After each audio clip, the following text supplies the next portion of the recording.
I met a gypsy. I think that there's a lot that goes unknown, right? Like there's been debates about like being an athlete, right? Being a NASCAR driver and being an athlete, Yeah. right? Yeah. You're not an athlete. You just sit there and turn left. Yeah. So like, for instance, my average heart rate from this past weekend racing at Circuit of the Americas was 162 for a 3.5 hour duration, right? My peak heart rate or my max was 192 during the race. Do you remember when that was? It was towards the end of the race. Yeah, right. We had a couple late race restarts, and it was everything you got to try and get through. And we had pitted for tires late in the race, so we came out, and I think we restarted like 34th or something on tires, and we got, I don't know, 16 spots or something like that on one of the final restarts. So, and that just sends the heart rate through the roof. Like that's the most intense period for you. Like you're driving, right? Like focus turns into heart rate, in my opinion. Plus the heat in the car, like it's like physically 50 degrees in there, or like Celsius. I don't know what it'd be for you. Like 130, 140, right? So like you're hot, but you're just working the entire time. But like in my training, right, it's all endurance based for us. Like there's no real circuit training. Like it's more longevity. Just get your heart rate up, keep it up. Yeah. Stay there. So we do some cool stuff training wise, which is really, really neat. But like I've run a couple half Ironmans in the past, and like I would equivalent that to being in a race car every Sunday. Like it's 3.5 hours at max heart rate, and it's pretty much running a marathon. Yeah, that's every a marathon, weekend, right? really. Yeah. So like when it comes to that, there's guys that are in race shape is what we call it, right? Like that can go out there and race. But I think Jimmy Johnson, who now owns my team, Legacy Motor Club, he was one of the first guys that really like got into the fitness side of it, and it's really changed the sport forever, right? Like you want to be optimal weight, you want to be able to perform at a really high heart rate and still be able to make split-second decisions and reactions and not get behind. But going back to the perfect circle comment, right? Like when we have, let's say, a 367 lap race at Las Vegas in a couple weeks, when we go there, you're trying to hit the perfect line every corner. Like you want to hit the perfect line as tires wear. It's, I guess, the equivalent of like ruts on a supercross track, right? You have to hit that perfect line. And if you slip by a couple inches, that's the difference in leaving the bottom open for a guy to have air behind you on the nose to be able to squeak underneath you and eventually pass you, right? So like the track is forever changing as it rubbers up.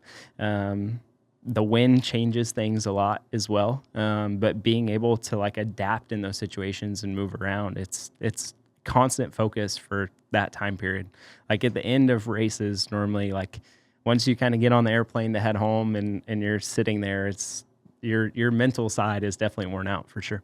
Oh man, the mental side of everything is so underlooked, I think. Like this might sound insanely silly, but I'll do days where I do 2 podcasts back to back. So that'll be 3 hours, you'll have a quick bit of food, and then another 3 hours. And by the time I leave, I'm just like complete zombie, can't focus, can't talk. Like it's just taken everything to be that concentrated and to be into something for 6 hours straight. And your brain's one of the most expensive organs in your body in terms of just energy, calories, everything that it takes. And I've done some training for like some big motocross events and things like that. And you'll go out and you'll do your 20-minute moto, your 25-minute moto. And it's, you can get your body to a certain level. Like your body adapts to what stress you put it under, right? But man, the fatigue of the mind and to just stay in it and stay engaged. And I was training for a race a couple of years ago, and I was just stay in it was like my motto that I was doing, because it was so hard to keep that high level concentration. And I mean, dude, 3 hours of heart rate being up, the heat, the intensity, the consequences, the risk, dude, it's a lot. It is. I enjoy it. I love that aspect of it, right? Yeah, you can see it when you talk about it too. The mind, the body, like being able to push yourself past those limits and still be able to perform is amazing to me. Like it's just, there's so much, I feel like, undiscovered and so much potential that's there. Like when you set your mind to something, it's full force. Like I'm in it, I'm going to do it. Right. And then pushing yourself past that of like, man, I don't think I can do this, and continuing on. Like that's so neat to me. Yeah. I love that aspect. I love the training side, nutrition side, trying to keep focus for that long of a race. And there's really nothing that prepares you either for cup races, right? Like truck races are normally, so you have your 3 top series, right? Cup Series, Xfinity Series, Truck Series within NASCAR. Yeah. And the Truck Series is like hour 45, 2-hour races. The Xfinity Series is anywhere from like 2 hours to 3 hours, and then the Cup Series can be 3 to 4 hours, right? So, like as you continue to work your way up the ladder, like the more physical it gets, the more mental it gets.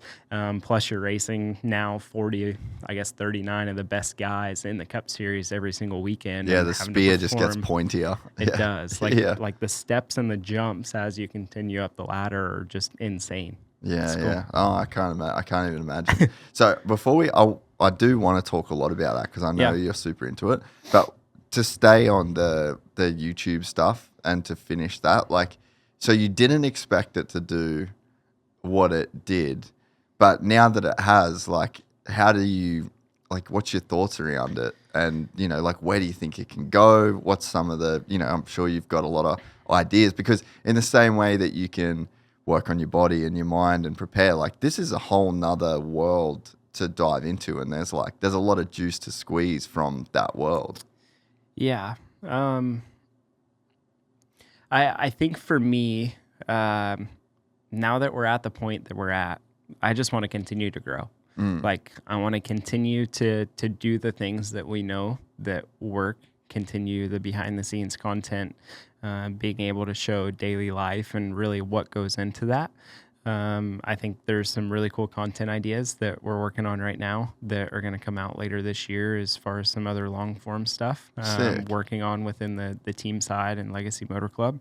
But just continuing that on, like it's giving the world and subscribers, viewership, everything a different perspective on what NASCAR really is, right? And being able to kind of unleash that out there and being able to attract different generations to the sport, and it is really, really big, right? Like I think one of the things that we get to do as NASCAR drivers or athletes within that space is like kids mean a lot to me, right? Like I have 2 daughters of my own, and from a young age growing up, like being that kid in the garage once and being able to see your favorite driver, or like being able to watch them and see what they do from the behind the scenes thing. Like it's almost giving them the same perspective that I had growing up. Yeah. Right. So, Yeah.